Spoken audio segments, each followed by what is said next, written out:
거시경제를 보지 않는가라고 봤을 때 이 첫 번째는 우선 거시경제를 예측하기가 어렵습니다. 이 피터 나바로 같은 사람은 이 예측을 하기가 쉬울지 모르겠지만 저 같은 경우에는 이 거시경제를 예측할 수 없다 라고 생각을 합니다. 그리고 두 번째는 예측한다고 해도 이 거시경제라는 것은 너무 자주 쉽게 바뀔 수가 있고 그 쉽게 바뀔 때마다 포트폴리오 조정하는 것은 득보다 실이 많다고 생각을 하기 때문에 이 거시경제를 예측하지도 않고 거기에 맞춰서 포트폴리오를 바꾸지도 않습니다.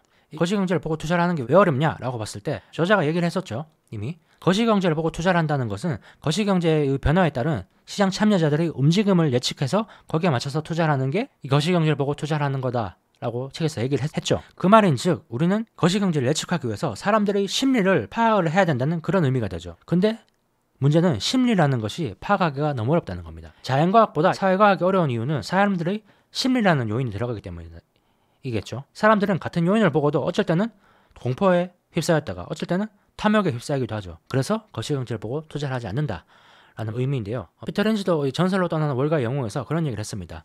재정적자에 대해서 우려하는 사람들을 안심시키려고 재정적자가 문제없다라고 설명할 필요가 없다고 얘기를 했습니다.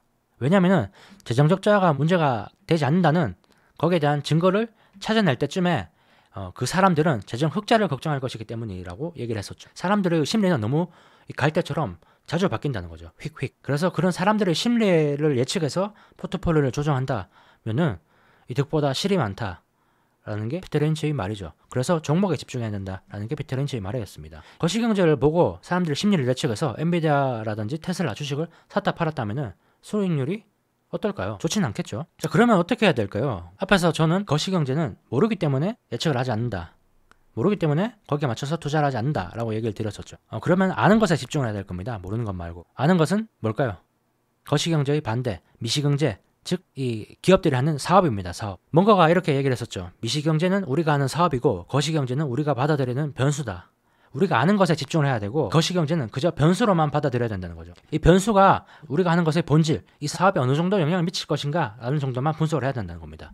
집중해야 될 것은 미시경제라는 거죠. 미시경제에 집중한다는 것은 이런 게 되겠죠. 이것도 역시 뭔가가 했던 말인데요. 우리는 해류를 예측하지 않는다. 누가 해류를 거슬러 헤엄칠 수 있을지 예측한다. 이 해류라고 하면 거시경제가 되겠죠. 인플레이션이 발생할지 디플레이션이 발생할지 이런 것이 될 텐데요. 그런 것을 예측하기보다는 누가 인플레이션의 상황에서 가격을 올릴 수 있는지, 가격 결정력을 가지고 있는지 그것을 예측해야 된다는 거죠. 또 경기 침체의 상황에서도 사람들이 지갑을 닫지 않을 제품을 생산하는 회사가 어느 회사인지 그런 것들을 예측을 해야 된다는 거죠.